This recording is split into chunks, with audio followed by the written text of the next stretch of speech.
आज की क्लास में देखेंगे हम राधा कमल मुखर्जी जी को। ये हमारे एक इंडियन सोशोलॉजिस्ट हैं, भारतीय समाजशास्त्री हैं। इन्होंने समाजशास्त्र जो वेस्टर्न थॉट थे, वेस्टर्न सब्जेक्ट बन गया था, उस वेस्टर्न सब्जेक्ट को इंडिया में सही से इम्प्लीमेंट कराने में इनका बहुत बड़ा योगदान है। ये वेस्ट बंगाल यानी पश्चिम बंगाल के मुर्शिदाबाद में जन्मे और कलकत्ता यूनिवर्सिटी से इन्होंने समाजशास्त्र, इकोनॉमी में इन्होंने अध्यापन स्टडी किया।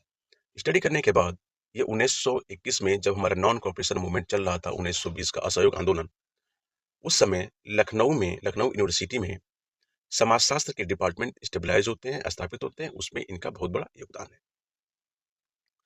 ये सिर्फ वेस्ट बंगाल के लिए नहीं, बल्कि ये इंटर स्टेट के साथ साथ इंटरनेशनल भी ये योगदान दिए हैं। इंटर स्टेट जैसे वेस्ट बंगाल में जन्मे, लेकिन अपनी जिंदगी का मुख्यतः जो भाग है उन्होंने उत्तर प्रदेश को दिया। उत्तर प्रदेश में ऐसे देखेंगे आप कि इन्होंने लखनऊ यूनिवर्सिटी में इन्होंने तो अपना समाजशास्त्र का जो डिपार्टमेंट है उसको स्टेबलाइज करने का योगदान दिया ही, साथ ही साथ उत्तर प्रदेश सरकार ने इनको भातखंडे संगीत महाविद्यालय, आप परिचित होंगे, और ललित कला अकादमी के बारे में आप जानते होंगे, इन दोनों के भी ये अध्यक्ष रहे। और अध्यक्ष रहे और उसके साथ साथ फिर हमारा क्या हुआ कि इनको इंटरनेशनल लेबर ऑर्गेनाइजेशन यानी कि ILO, अंतर्राष्ट्रीय श्रम संगठन में भी ये उसके भी एक मेंबर बने। ठीक है। तो इनका जो लाइफ है ना, बहुत हर सब्जेक्ट को ये कंबाइन करना चाहते हैं। इनको इकोनॉमी पता है ना, हिस्ट्री भी पता है, सोशोलॉजी भी पता है, इकोलॉजी भी पता है, यानी कि पढ़ने और पढ़ाने में बहुत इंटरेस्ट लिए और जितने चीजें इन्होंने पढ़ा उन सबको इन्होंने इंटीग्रेट करने का कोशिश किया। और इसी इंटीग्रेशन के कंसेप्ट पे है ना, ये समाजशास्त्रीय कुछ कंसेप्ट दिए, जैसे कंसेप्ट ऑफ टोटल सोशोलॉजी। हम देखेंगे कि जो टोटल सोसाइटी के बारे में बात कर रहे हैं, तो वो जो सोसाइटी का बात कर रहे हैं उसमें हम देखेंगे सोसाइटी क्या है, इंटीग्रेटिव सोसाइटी है ना, उसको देखेंगे। ह्यूमनिस्टिक सोशियोलॉजी यानी कि मानवतावादी समाजशास्त्र। मानवतावादी समाजशास्त्र में हम देखेंगे कि सोशल वैल्यूज एंड एथिक्स यानी कि सामाजिक मूल्य एवं नैतिकता का क्या रोल है ना, और उससे कैसे हमारी मानवता बढ़ेगी, और जो सोशोलॉजी है कैसे हमारी मानवता को प्रमोट करेगा। ठीक है, उसको देखेंगे। कल्चर एंड सिविलाइजेशन यानी संस्कृति और सभ्यता क्या है, और कल्चर और सिविलाइजेशन एक दूसरे से कैसे हमारे जुड़े हैं, है ना, इनको भी हम देखेंगे। फिर देखेंगे इकोलॉजिकल, हमारा पर्सपेक्टिव, यानी कि जो एनवायरमेंट है, जो पर्यावरण है ना, तो मैन और नेचर में रिलेशनशिप क्या है, यानी कि मानव प्रकृति में संबंध क्या है, इनका संबंध ऑर्गेनिक रिलेशनशिप है ना, उसको भी समझेंगे। फिर हम देखेंगे यूनिवर्सलिज्म एंड ह्यूमनिज्म, है ना, यानी कि सार्वभौमिकता क्या है और मानवतावाद क्या है, और ये दोनों में लिंक क्या है, उसको एग्जाम्पल के माध्यम से मैं आपको समझाने का कोशिश करूंगा।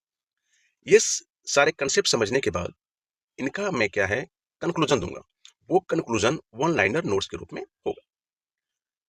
यूजीसी नेट और उत्तर प्रदेश लोक सेवा आयोग द्वारा आयोजित जितने भी क्वेश्चंस पूछे गए हैं, जो पैटर्न रहा है प्रीवियस ईयर क्वेश्चंस के, मल्टीपल चॉइस क्वेश्चन के फॉर्मेट में मैं आपको कराने की कोशिश करूंगा और आपको इन कंसेप्ट के आधार पे सॉल्व करना होगा। ये जो मेरी क्लास होगी वो हिंदी और इंग्लिश दोनों में होगी, बाइलिंगुअल होगी, जिससे हिंदी माध्यम के छात्र और इंग्लिश मीडियम के स्टूडेंट को इनके कंसेप्ट समझने में कोई प्रॉब्लम नहीं आएगी, और जब कंसेप्ट आप समझ जाएंगे तो क्वेश्चन को आसानी से आप कर ले जाएंगे। ठीक है। नमस्कार, मैं engineer Ajit, qualified assistant professor in sociology.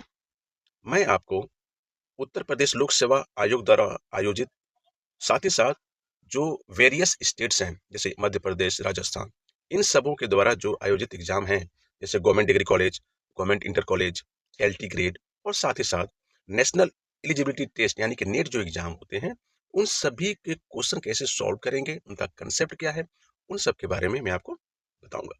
तो चलिए स्टार्ट करते हैं। ये हमारे राधा कमल मुखर्जी साहब हैं। ठीक है। 1889 में हमारे जन्मे हैं। ठीक है। और 1968 में इनका देहांत हुआ है। तो आप देखेंगे कि इनके लाइफ से और इनके देहांत तक, इनके पूरे लाइफ में कहीं ना कहीं जो हमारा इंडियन फ्रीडम स्ट्रगल रहा है, फेज रहा है, उसमें कहीं ना कहीं इनका कंट्रीब्यूशन जरूर होगा। सहमत हैं? क्यों? क्योंकि ये हमारे सोशोलॉजिस्ट हैं, तो समाज को देखे होंगे, वेस्टर्नाइजेशन को भी देखे होंगे, ब्रिटिश कंपनी के रूल भी देखे होंगे, इंडियन का जो ट्रेडिशन है, कल्चर है, उसको भी देखे होंगे। ये हमारे आप देखेंगे कि ये सब देखते हुए ये इंडियन कल्चर को प्रमोट भी करते हैं, लेकिन साथ ही साथ वेस्टर्न के जो कंसेप्ट है उसको भी ये इम्प्लीमेंट कराने की कोशिश करते हैं। ये पूर्णतः वेस्टर्नाइजेशन को नकारते नहीं हैं, बल्कि जो उनकी कुछ अच्छाइयाँ हैं, जो उनका कंसेप्ट है, कहते हैं कि आप लीजिए और उसको अपने आप में इम्प्लीमेंट कीजिए, बट हमारा ट्रेडिशन उसके साथ रहना चाहिए, हमारी जो संस्कृति है वो रहनी चाहिए। इसलिए ये इंटीग्रेटिव सोशियोलॉजी देते हैं। Okay, he is one of the, ठीक है, पायनियर ऑफ इंडियन सोशियोलॉजी, यानी कि ये जो हैं कि भारतीय समाजशास्त्र के प्रमुख विचारक हैं। ठीक है, he was a founder member of the Indian sociological society. ये हमारा जो समाजशास्त्रीय संस्था जो बनी इंडियन सोशियोलॉजिकल सोसाइटी, उसके ये फाउंडिंग मेंबर थे। ठीक है, जो जिस तरीके से August Comte father of sociology जाने जाते हैं, उसी प्रकार आप कह सकते हैं कि he is one of the member, ठीक है, वो स्टेबलाइज इंडियन सोशियोलॉजिकल सोसाइटी। ठीक है, इन्होंने फोकस किया किस पे? Integrative, holistic and value oriented approach to social reality. ठीक है, इन्होंने क्या किया कि समाज के अध्ययन में, है ना, हमारा समन्वयात्मक, समग्र और वैल्यू आधारित यानी कि मूल्य आधारित जो दृष्टिकोण है उसको इन्होंने अपनाया। क्या समझने के लिए? कि सामाजिक जो सत्यता है, रियलिटी क्या है, उसको समझने के लिए।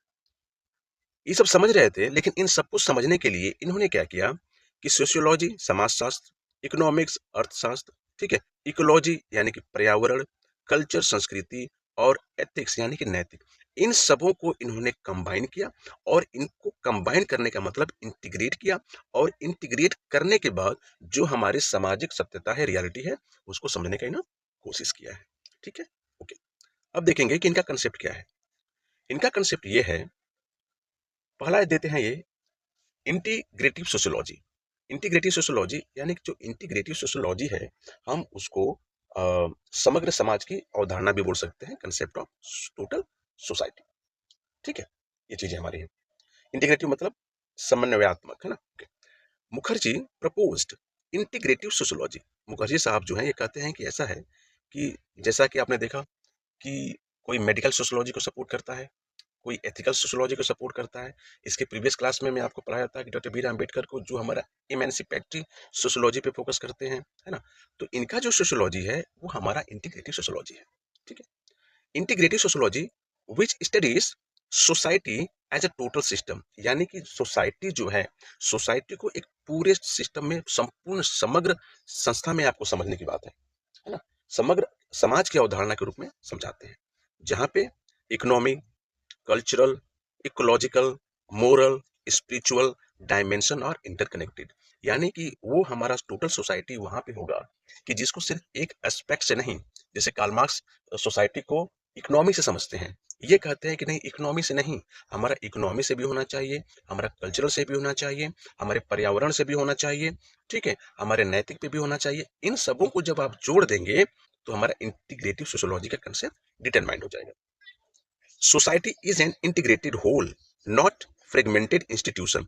ये कहते हैं कि जो हमारी सोसाइटी है वो क्या है कि इंटीग्रेटेड होल है ना, यानी कि सबका जुड़ा हुआ एक समूह है, सब जुड़ के उसको बनाए हैं, ना कि इसको आप अलग अलग तरीके से आप नहीं दे सकते। ठीक है, ये एक ही है।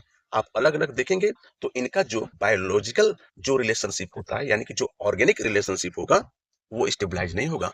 जबकि हमारे ये मुखर्जी साहब ऑर्गेनिक रिलेशनशिप पे फोकस करते हैं। ठीक है, फॉर एग्जाम्पल आप देखेंगे इसको समझने के लिए कि Indian village life can not be understood only through economy. कहते हैं कि जो भारतीय ग्रामीण जो जीवन है उसको आप आर्थिक तौर पे आप नहीं समझ सकते, बल्कि जो इंडियन विलेज सोसाइटी है, लाइफ है, उसमें क्या होता है कि कास्ट भी देखेंगे आप, है ना, रिलीजन भी देखेंगे आप, धर्म भी, परिवार कैसा है ये भी देखेंगे, न्यूक्लियर फैमिली है, ज्वाइंट फैमिली है, उसका इन्फ्लुएंस क्या है, प्रभुत्व क्या है, इकोलॉजी भी देखेंगे टुगेदर सेप्स रूरल सोसाइटी, यानी कि ये जो कास्ट, रिलीजन, फैमिली और इकोलॉजी है, ये सब मिलके हम क्या करते हैं कि जो हमारी रूरल सोसाइटी है उसको ये बनाते हैं। ठीक है, ओके, दूसरा कंसेप्ट इनका हम देखेंगे ह्यूमनिस्टिक सोशियोलॉजी या सोशल वैल्यू एंड एथिक्स। इसके बाद हम देखेंगे कि हमारा मानवतावादी समाजशास्त्र है क्या। सामाजिक मूल्य एवं एवं नैतिकता है क्या? राधा कमल मुखर्जी साहब कहते हैं कि जो सोशियोलॉजी है ना, sociology must must be value oriented, not value neutral, है ना? Social science should promote human welfare, harmony and justice. ठीक। हम देखते हैं कि जो राधा कमल मुखर्जी साहब कहते हैं मानवतावादी समाजशास्त्र के लिए कि समाजशास्त्र मूल्य निरपेक्ष नहीं बल्कि मूल्य आधारित होना चाहिए। ठीक है, वैल्यू ओरिएंटेड होना चाहिए, हमारे वैल्यू न्यूट्रल नहीं होना चाहिए। ठीक है, ये कहते हैं कि ये जब चीजें हमारे वैल्यू ओरिएंटेड हो जाएगी तो मानव कल्याण और सामाजिक न्याय को बढ़ावा मिलेगा। ओके, एग्जाम्पल के तौर पे देखेंगे कि social policies should be judged by the ethical impact, not only efficiency. ये कहते हैं कि जो भी हमारी सामाजिक पॉलिसी बनती है, नीतियां बनती हैं, उनको हम एथिकल इम्पैक्ट से हम देखेंगे तब वो सही है, ना कि कितना किस तरीके से कितना इफिशिएंसी से काम कर रहा है वो, है ना? सिर्फ इफिशिएंसी पे फोकस नहीं करेंगे बल्कि हम एथिकल जो कंसेप्ट है हम उस पर भी देखेंगे। ठीक है, यानी नीतियों का मूल्यांकन नैतिक प्रभाव के आधार पर होना चाहिए। ये हमारे राधा कमल मुखर्जी साहब कहते हैं। इसके बाद देखेंगे इनका दूसरा कंसेप्ट है इकोलॉजिकल पर्सपेक्टिव या मैन नेचर रिलेशनशिप, यानी कि पर्यावरणीय दृष्टिकोण क्या है और मानव प्रकृति संबंध क्या है। यानी कि इकोलॉजिकल पर्सपेक्टिव को हम मानव प्रकृति संबंध के रूप में हम देखेंगे। इकोलॉजी पर्यावरण जो चीजें हैं, तो पर्यावरण किससे रिलेटेड होगा? पर्यावरण जो रिलेटेड होगा वो कहीं ना कहीं ह्यूमन बींग उससे एसोसिएटेड है। Mukherjee highlighted the organic relationship between man and nature। ठीक है, अब देखिए जो ऑर्गेनिक रिलेशनशिप के बारे में बात कर रहे हैं, यानी कि जो जैविक संबंध है, तो जैविक संबंध ये हमारा ऑर्गेनिक, एक मिनट,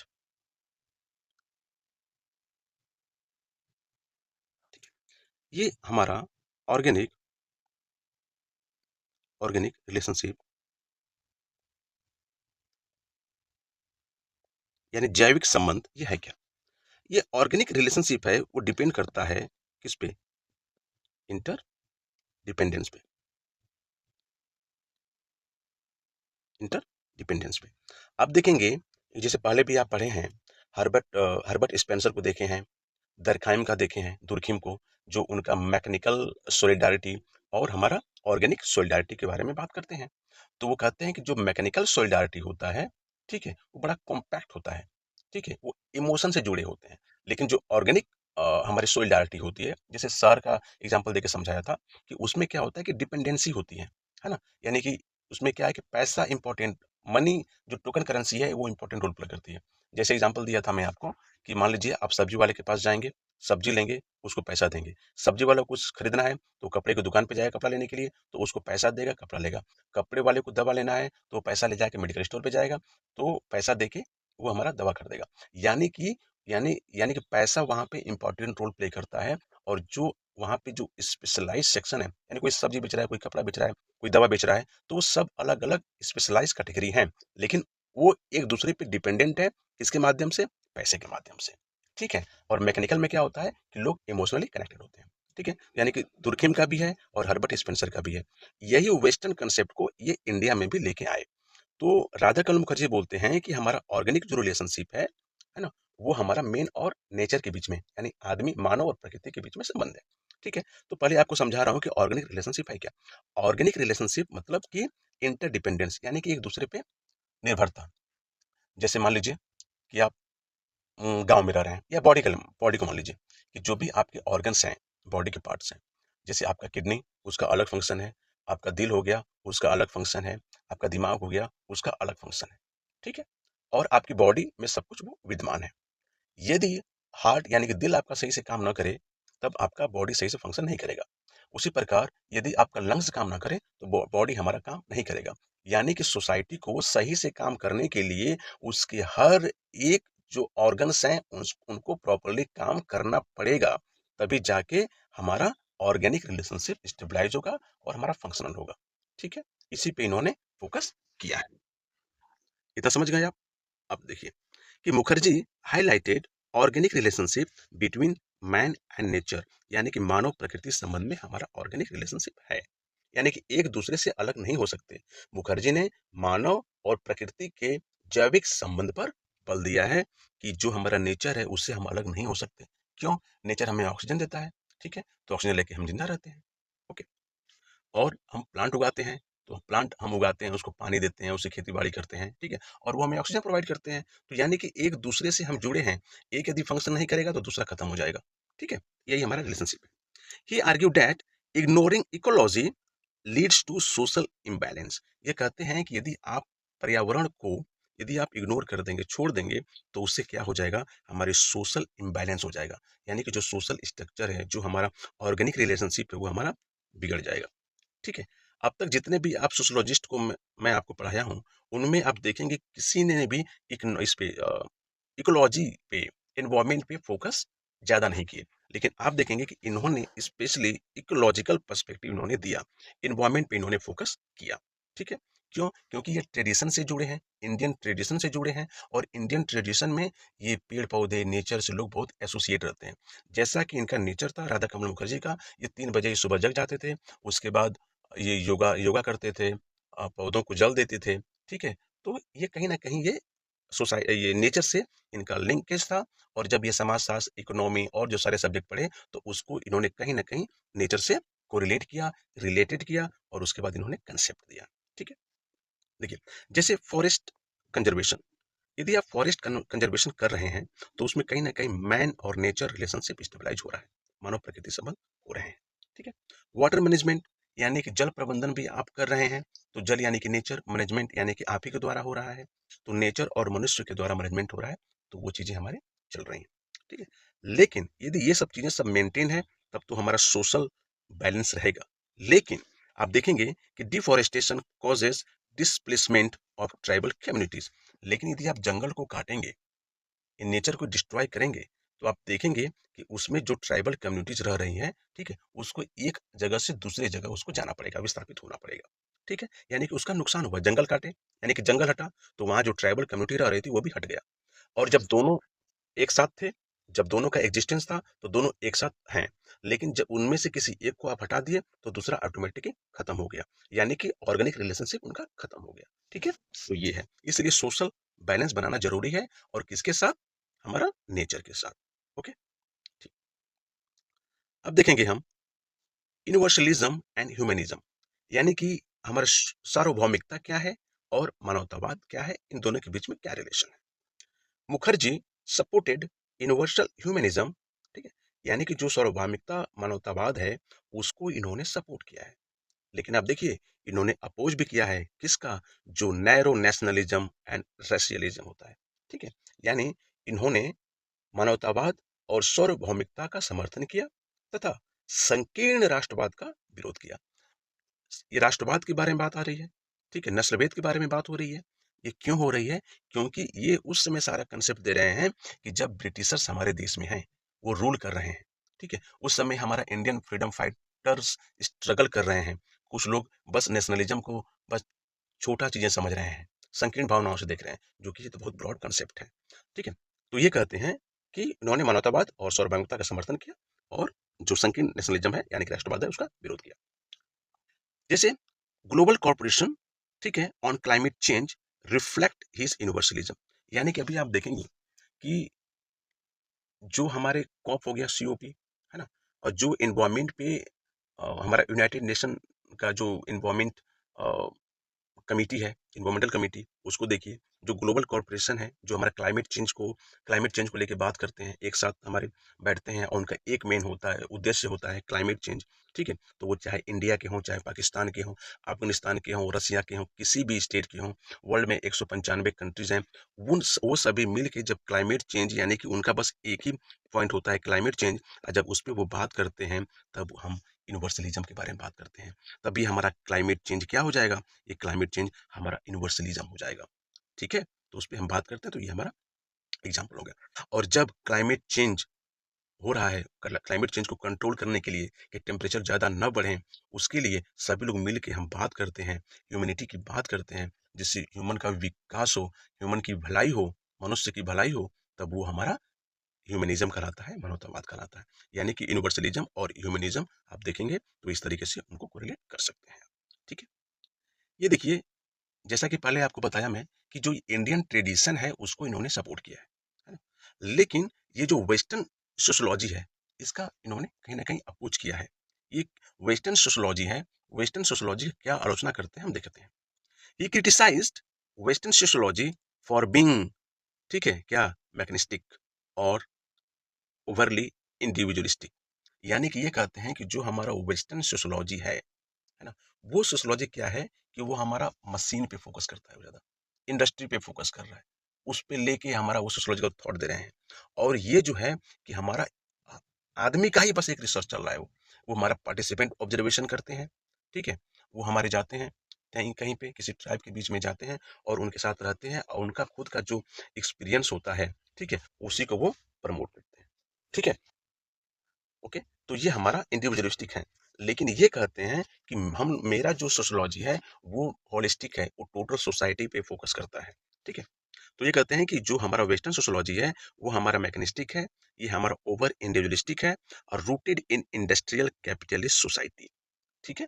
यानी कि जो वहाँ का इंडस्ट्री और कैपिटल सोसाइटी है उसी पे वो फोकस किया है। तो जब जब इंडस्ट्री और कैपिटलिस्ट सोसाइटी है उसके लिए उन्होंने सोशोलॉजिकल थॉट दिया है, तो इंडिया में तो इंडस्ट्रियल इंडस्ट्रियल कैपिटलिस्ट सोसाइटी नहीं है। फिर उनका जो थिंकिंग है वो इंडिया के सोसाइटी में, इंडिया के कंसेप्ट में, इंडिया के कंटेक्स्ट में कैसे इंप्लीमेंट होगा।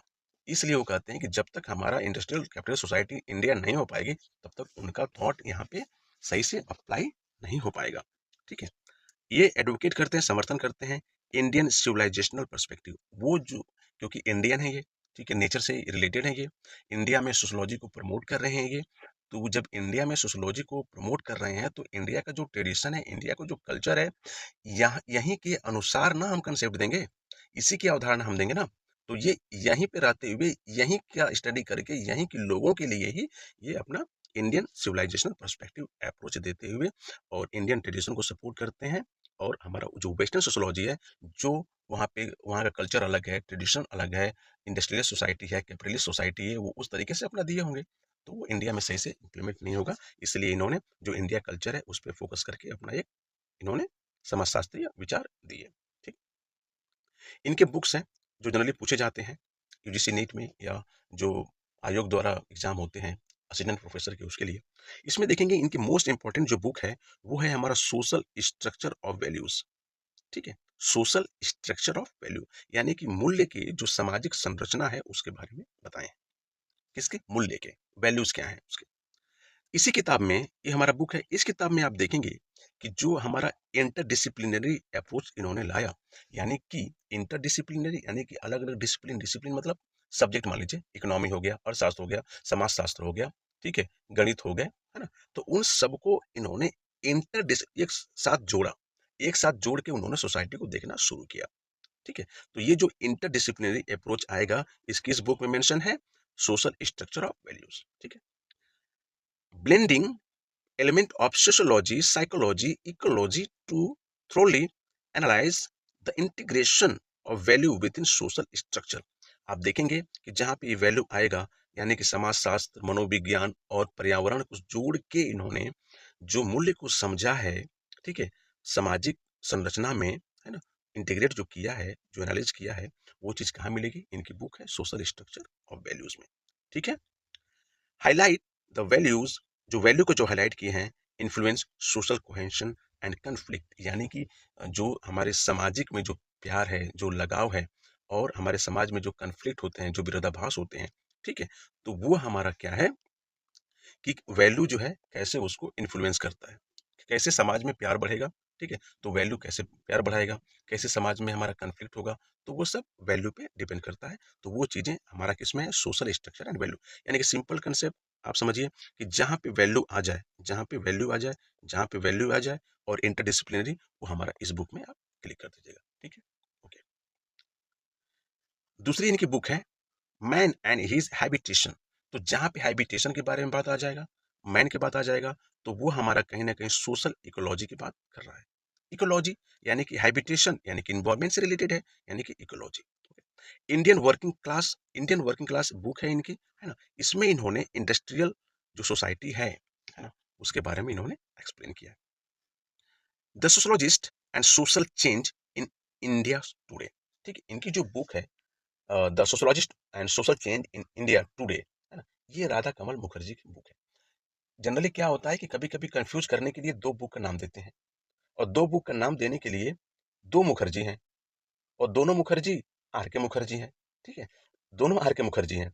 एक का नाम राधा कमल मुखर्जी है और एक का नाम रामाकृष्ण मुखर्जी है, और दोनों की जो बुक हैं वो सिमिलैरिटी है। जैसे ये हमारा the sociologist and social change in Indian society, ये जो बुक है ये राधा कमल मुखर्जी साहब की है।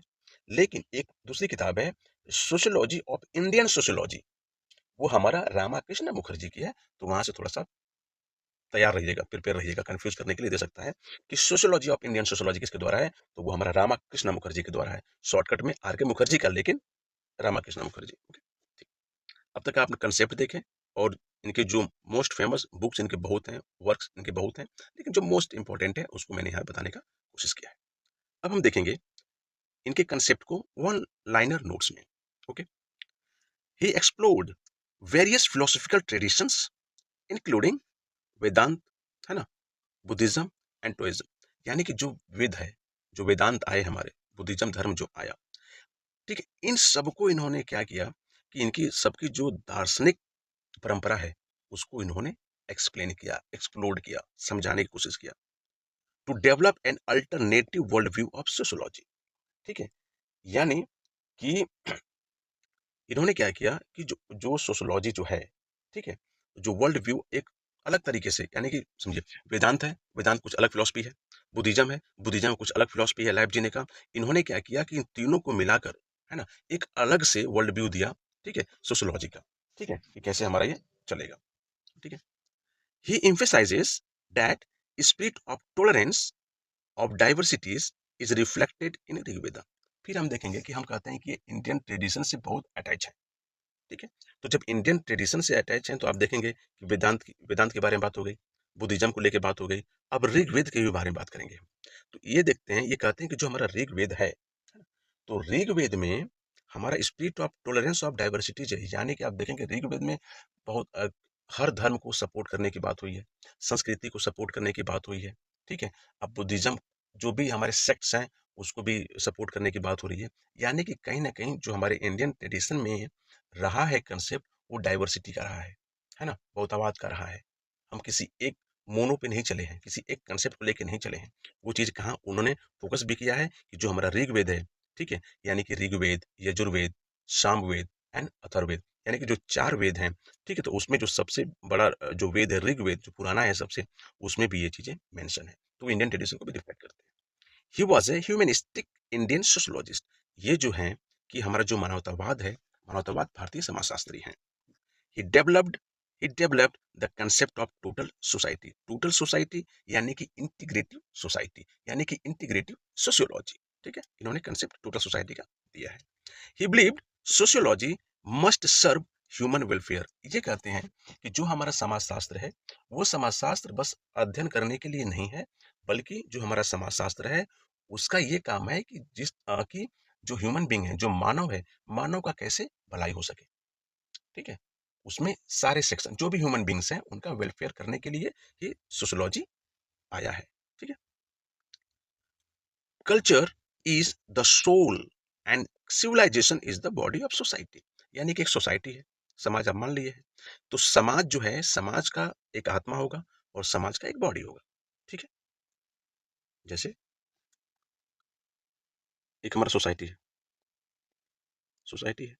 तो सोसाइटी का क्या होगा, एक बॉडी होगा, ठीक है, शरीर होगा, एक आत्मा होगा, आत्मा, आत्मा बॉडी जानते हैं। तो ये कहते हैं कि जो हमारा कल्चर है, यानी कल्चर, संस्कृति, ये हमारा सोल है, और जो हमारा सिविलाइजेशन है, सिविलाइजेशन, ये हमारा सिविलाइजेशन बॉडी है। यानी कि सोसाइटी के 2 भाग हैं, एक बॉडी एंड सोल, ठीक है।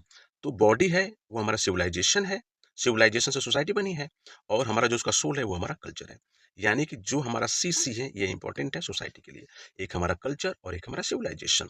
तो जो सबसे बड़ा दिखाई पड़ेगा सिविलाइजेशन कल्चर की अपेक्षा, ये कम वर्ड है, 1 2 3 4 5 6 7 वर्ड, और ये ज्यादा है, तो जो ज्यादा वाला होगा तो बॉडी में चला जाएगा, और जो कम होगा वो सोल में चला जाएगा, ठीक है। आप इसको ट्रिक बना के आप याद कर लीजिए। तो ये कहते हैं कि culture is the soul and civilization is the body of society. ठीक है। एक्सेसिव हमारे materialism leads to moral crisis. ये कहते हैं कि अत्यधिक भौतिकवाद नैतिक संकट पैदा कर सकता है और करता भी है। यानी कि हमें ज्यादा मेटेरियलिस्ट जो भौतिक चीजों पे हम ज्यादा डिपेंडेंसी हमारी बढ़ती जा रही है, उतनी डिपेंडेंसी नहीं हो जाएगी। उससे क्या हो जाएगा, जो हमारा नैतिक मूल्य है वो हमारे कमजोर पड़ने लगेंगे। हम दूसरे पे जो डिपेंडेंसी है, हमारे जो इमोशनल डिपेंडेंसी है, जो हमारा इंटरकनेक्शन है with human beings and nature, वो कहीं ना कहीं हमारा खत्म होगा। हमारा जो ऑर्गेनिक रिलेशनशिप है वो खत्म होगा, तो उससे हमारा सोशल इम्बैलेंस बढ़ता जाएगा। तो इसलिए कि जो हमारा मेटेरियलिज्म है उस पर हमें कम फोकस करना है, हमें ज़्यादा नहीं करना है। जबकि हमारे जो वेस्टर्न सोशोलॉजिस्ट हैं उन्होंने हमारा मेटेरियलिज्म पे ज़्यादा फोकस किया है। लेकिन इंडिया का जो कल्चर है, इंडिया का जो ट्रेडिशन है, इसमें हम ज़्यादा मेटेरियलिज्म पे फोकस नहीं करेंगे। यदि करेंगे तो हमें सोशल इम्बैलेंस मिलेगा। ठीक है, और मोरल क्राइसिस भी मिलेगी मुझे। ठीक है। ओके।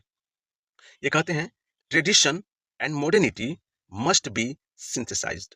यानी ये कहते हैं कि जो हमारा ट्रेडिशन है, यानी कि जो हमारे इंडियन ट्रेडिशन है, परंपरा है, और मॉडर्निटी यानी कि जो वेस्टर्नाइजेशन के थ्रू, ब्रिटिशर्स के थ्रू इंडिया में जो हमारा मॉडर्नाइजेशन आया है, आधुनिकता आया है, इन दोनों को हमको मिलाना चाहिए।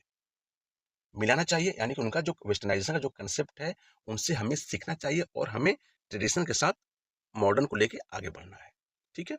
हम ट्रेडिशन जो हमारा कल्चर है, परंपरा है, हम उसको छोड़ नहीं सकते, है ना। टोटली हम मॉडर्निटी, आधुनिकता पे नहीं डिपेंड हो सकते। हमको दोनों को साथ लेके चलना होगा, और साथ चलने में हमें ये देखना होगा कि हमारी जो ट्रेडिशन है वो कहीं पीछे ना छूट जाए।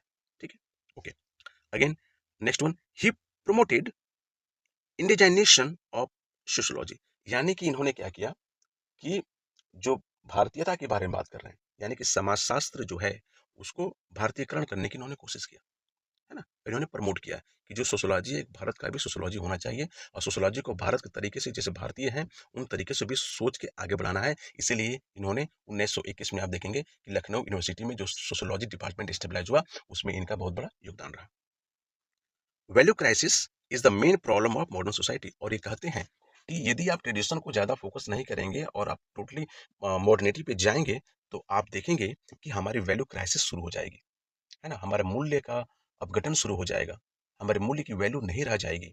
तो उससे क्या हो जाएगा कि हमारी मॉडर्न सोसाइटी में प्रॉब्लम शुरू हो जाएगी। ठीक है। Okay.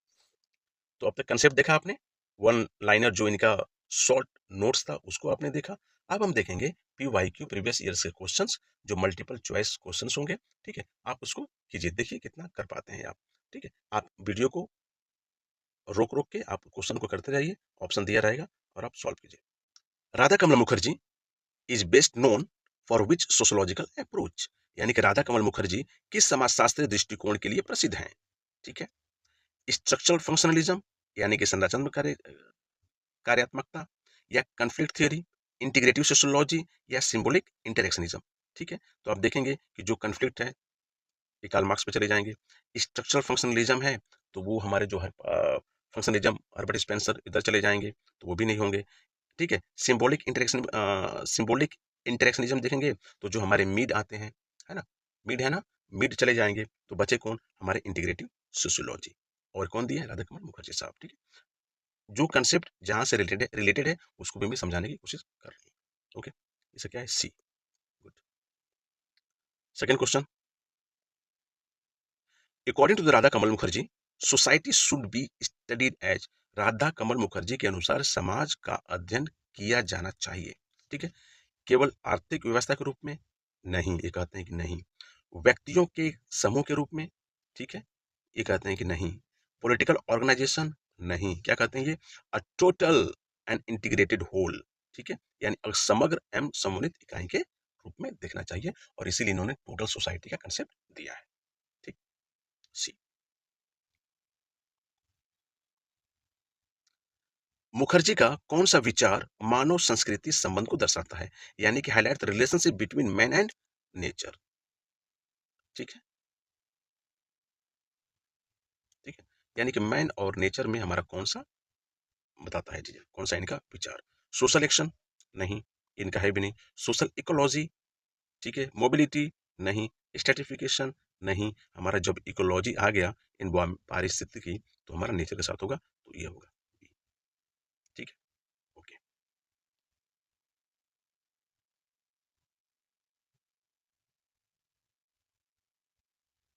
ठीक है।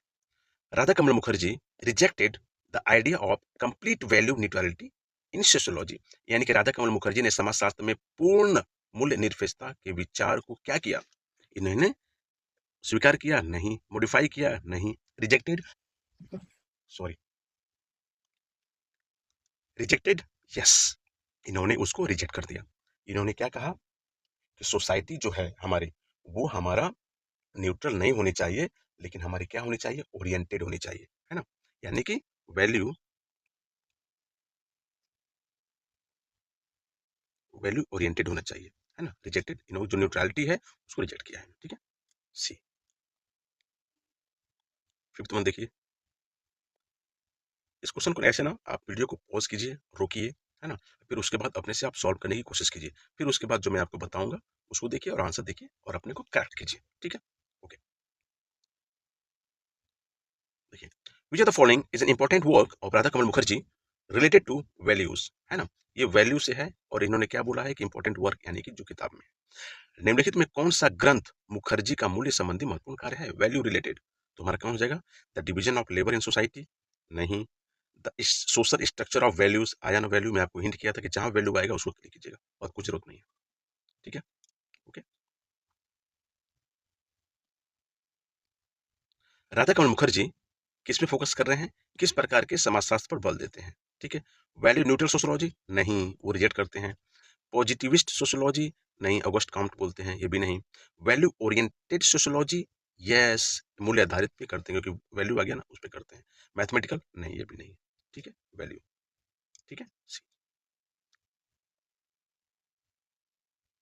देखिए, मुखर्जी ने संकीर्ण राष्ट्रवाद का विरोध कर किसका समर्थन किया, Mukherjee opposed narrow nationalism and supported, किसको किया सपोर्टेड उन्होंने, यूनिवर्सल ह्यूमनिज्म को, है ना, जो व्यक्तिवाद है, ये कहते हैं कि हमारा ओवरली इंडिविजुअलिस्टिक हमारे जो वेस्टर्न सोशोलॉजिस्ट हैं वो नहीं, रीजनलिज्म ये भी नहीं करते हैं, ये कैपिटलिज्म तो बिल्कुल नहीं करेंगे, तो बचेगा क्या, यूनिवर्सल ह्यूमनिज्म, इन्होंने कंसेप्ट दिया भी है, ठीक है। एट्थ वन देखेंगे, विच discipline is most closely associated with Mukherjee's concept of man and his habitation, ये जो उन्होंने बुक लिखा है मैन एंड हिज हैबिटेशन, ठीक है, किससे संबंधित है, हैबिटेशन यानी कि आपको पता है इन्वायरमेंट इकोलॉजी से, ठीक है, तो देखिए कैसे, सोशल साइकोलॉजी, साइकोलॉजी से रिलेटेड है नहीं, ठीक है, इकोलॉजी आ गया ना यहाँ पे, यही होगा ये, हैबिटेशन इकोलॉजी, ठीक है। देखिए, मुखर्जी ने जो हमारा वेस्टर्न सोशोलॉजी है की आलोचना इसलिए की क्योंकि वह था क्या था, Radha Kamal Mukherjee criticised western sociology mainly because it was ethical and humanistic, नहीं भाई, है ना, ये था ही नहीं, मैकेनिस्टिक एंड ओवर इंडिविजुअलिस्टिक्स, यांत्रिक और व्यक्तिवादी, यस ये है, इसीलिए इन्होंने उसका विरोध किया, बी, ठीक है, ओके। अब देखिए, अब आते हैं मैच द फॉलोइंग, है ना, इसको आप मिलाने की कोशिश कीजिएगा, चलिए, जो हमारा इंटीग्रेटिव सोशोलॉजी है वो किसका है, राधा कमल मुखर्जी जी का, तो जो हमारा इंटीग्रेटिव सोशोलॉजी है वो क्या करता है, वो हमारा इंटीग्रेटिव जो सोशोलॉजी है वो हमारा ऑर्गेनिक व्यू ऑफ सोसाइटी, ठीक है, सोशल इकोलॉजी देखेंगे, इकोलॉजी यानी कि नेचर, यानी कि इससे, वैल्यू ओरिएंटेड सोशोलॉजी यानी वैल्यू मतलब इथिक्स, एथिक्स आ जाएंगे हमारा ये, और यूनिवर्सल ह्यूमनिज्म यानी कि यूनिवर्सल मतलब मैनकाइंड कहीं ना कहीं होगा, यानी कि ए का 1 2 3 4 हमारे होंगे, 1 2 3 4, ठीक है, इसमें आइए, इसको समझ कीजिए, बुक है, ठीक है, और थीम है, ठीक, ये बुक और ये थीम है, तो ये बुक है, ठीक है, मैन एंड हिज हैबिटेशन, तो हैबिटेशन है यानी कहीं ना कहीं इकोलॉजी से होगा, तो इकोलॉजी कहीं है, अच्छा यहीं पे है, okay, social structure and value, value आया तो वैल्यू कहाँ से जुड़ेगा, वैल्यू से, मोरल नहीं है, ठीक है, द वननेस ऑफ मैनकाइंड यानी जो मैनकाइंड है यानी कि दयालुता के बारे में बात हो रही है, एकता के बारे में बात हो रही है, तो कहीं ना कहीं हमारा यूनिवर्सल ह्यूमनिज्म की बात करेगा, और इंडियन वर्किंग क्लास में आप देखे हैं कि इंडियन वर्किंग क्लास में, है ना, मैं आपको बताया हूँ कि इसमें क्या है, इंडस्ट्रियल सोशियोलॉजी के बारे में बात हो रही है। तो इंडस्ट्रियल सोशियोलॉजी के बारे में बात हो रही है, यानी कि लेबर एंड क्लास स्ट्रक्चर होगा। ठीक है, यानी कि इसका भी 1 2 3 4, इसका भी 1 2 3 4। ठीक है, इसमें आइए, इसको कीजिए। ये है थिंकर्स और ये इनका कंट्रीब्यूशन। ठीक है, ओके। राधा कमल मुखर्जी साहब, ठीक है, राधा कमल मुखर्जी साहब का क्या है, ये हमारा इंटीग्रेटिव सोशियोलॉजी, बिल्कुल, है ना। एम एन श्रीनिवासन का संस्कृताइजेशन है ना, कि एम एन श्रीनिवासन बोलते हैं कि जो छोटी जातियां हैं वो बड़ी जातियां का जो कल्चर है, जिस तरीके से रहते हैं, खाते हैं, पीते हैं, उसको वो फॉलो करने की कोशिश करते हैं, तो उसी को वो बोलते हैं संस्कृताइजेशन। तो एम एन श्रीनिवासन, ये घुरे साहब हैं, ये कास्ट एंड किनशिप पे बहुत इंपॉर्टेंट रोल प्ले किए हैं, लिखे हैं ये, आप देखिएगा। और डीपी मुखर्जी साहब, ये कल्चर है, ट्रेडिशन, इसका भी 1 2 3 4। ठीक है, इसमें आइए। वेस्टर्न सोशियोलॉजी यानी क्रिटिसिज्म क्या है, देखिए। वेस्टर्न सोशियोलॉजी क्या है, इंडस्ट्रियल सिविलाइजेशन क्या है, वैल्यू न्यूट्रलिटी क्या है, और नैरो नेशनलिज्म क्या है। ठीक है, तो जो हमारा नैरो नेशनलिज्म है, उसको इन्होंने क्या किए थे, नैरो को इन्होंने अपोज किया था। ठीक है, कहते कि नहीं, नैरो नेशनलिज्म नहीं होनी चाहिए। ठीक है, नैरो नेशनलिज्म नहीं होनी चाहिए, हमारा ब्रॉड कंसेप्ट में चीजें हमारी होनी चाहिए, ये अपोज किए थे, है ना, उसको रिजेक्ट नहीं किए थे। यानी कि ये जो मुखर्जी साहब थे, यूनिवर्सलिज्म एंड ह्यूमनिज्म में हम देखते हैं कि मुखर्जी सपोर्टेड यूनिवर्सल ह्यूमनिज्म, ठीक है, but opposing narrow nationalism and रेशियलिज्म। ठीक है, तो रिजेक्ट ये नहीं करते हैं, ये क्या करते हैं कि अपोज्ड बाय द मुखर्जी। ठीक है, वैल्यू न्यूट्रलिटी के बारे में देखेंगे, तो ये हमारा जो न्यूट्रल की बात कर रहे हैं, वैल्यू, उसको रिजेक्ट करते हैं, कहते हैं कि नहीं, हमारा वैल्यू ओरिएंटेड होना चाहिए, है ना, बिना वैल्यू का काम नहीं होगा, तो उसको रिजेक्ट करते हैं, बिल्कुल। इंडस्ट्रियल सोशलाइजेशन है, तो जब हमारा इंडस्ट्रियल सोशलाइजेशन आएगा तो उससे हमारा इकोलॉजिकल इम्बैलेंस होगा, बिल्कुल। और जो हमारा वेस्टर्न सोशोलॉजी है, उसको ये कहते हैं राधा कमल मुखर्जी साहब कि वो हमारा मैकेनिस्टिक अप्रोच है उनका, और इंडिविजुअलिस्टिक अप्रोच है। ठीक है, तो इसका भी 1 2 3 4। ठीक है, ओके, इसको देखेंगे।